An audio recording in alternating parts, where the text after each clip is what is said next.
Hello అండి. నేను కౌశిక్ ఎన్‌కి పుకార్ నుంచి. నేనొక స్టూడెంట్‌ని. నీట్‌కి ప్రిపేర్ అవుతున్న 1 ఇయర్ ఇప్పుడు వేస్ట్ చేసుకున్నాను. ఎందుకంటే ఈ ఇయర్ నాకు ఎగ్జామ్ బా అయింది. ఎగ్జామ్ అయ్యి రాసి ఇంటికొచ్చి ఒక 2 మంత్స్‌లో కాలేజ్ జాయిన్ అయిపోదామని రెడీగా ఉన్నాను.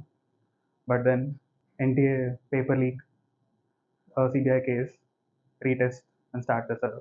ఇంకా ఈ రీటెస్ట్ ఎప్పుడుంటదో కూడా తెలీదు. ఇంకా డేట్ అయితే రిలీజ్ కాలేదు. ఒక 1 month, 1 ½ month. I don't know, it's so ambiguous. Because ఒక్కసారిగా అంతా ఓకే. ఎగ్జామ్ అయిపోయింది. ఒక స్టెప్ అయిపోయింది అని అనుకున్న తర్వాత మళ్ళీ అది అవ్వలేదు. అది జరగలేదు. ఇంకోసారి ఇవ్వాలి.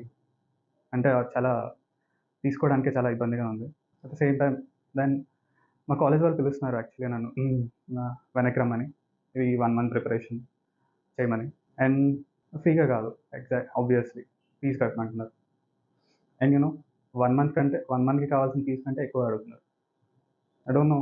ఇప్పుడు ఈ టైంలో యాక్చువల్లీ నేను నా కౌన్సెలింగ్ ప్రిపేర్ అవుతూ ఉండాలి. బట్ కాలేజ్‌కి కాలేజ్‌కెళ్ళి కాలేజ్ వాళ్ళకి ఫీజ్ కట్టి, అయ్యేదానికంటే ఎక్కువ ఫీజ్ కట్టి, మళ్ళీ ఇచ్చి, మళ్ళీ ఆహ్, ఒ 1 ఇయర్ నుంచి చేసిందంతా మళ్ళీ చేసి, అది ఇది నాకు స్కూల్ ఎగ్జామ్ కాదని తెలుసు నాకు. అండ్ ఎవరికైతే తెలియాలో వాళ్ళకి కూడా తెలుస్తదని అనుకుంటున్నాను. Thank you.